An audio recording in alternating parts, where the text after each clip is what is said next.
Le Consumer Electronics Show a fermé ses portes il y a quelques semaines et c'est pour nous l'occasion de revenir sur la question de l'innovation. Le CES ou l'E3 pose l'innovation comme l'innovation de rupture, c'est-à-dire la capacité d'une marque ou d'un constructeur à produire un nouvel usage, un nouveau produit qui va transformer un marché. Mais on peut se demander, avec des exemples comme Kodak ou avec Polaroid, si l'innovation c'est toujours une innovation de rupture.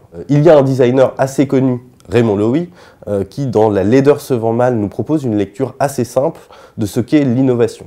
Pour ça, il parle de ce qu'il appelle le stade Maya, c'est-à-dire le most advanced yet acceptable, c'est-à-dire la quantité d'innovation, de nouveautés qu'un utilisateur est capable d'accepter dans un usage ou dans un nouveau produit. Il nous parle à ce propos du stade de choc, c'est-à-dire le moment à partir duquel un utilisateur se trouve confronté à une quantité de nouveautés ou d'innovation trop importante qui vient rompre avec l'usage qu'il avait l'habitude de faire d'un objet ou d'un produit. Cela renvoie à une autre notion qui est la notion d'affordance, c'est-à-dire la capacité d'un objet à suggérer par lui-même son usage. On pense ici à la Wiimote par exemple, c'est-à-dire la capacité d'un objet de se greffer sur des images, des gestes, des comportements qui préexistent en fait à son utilisation.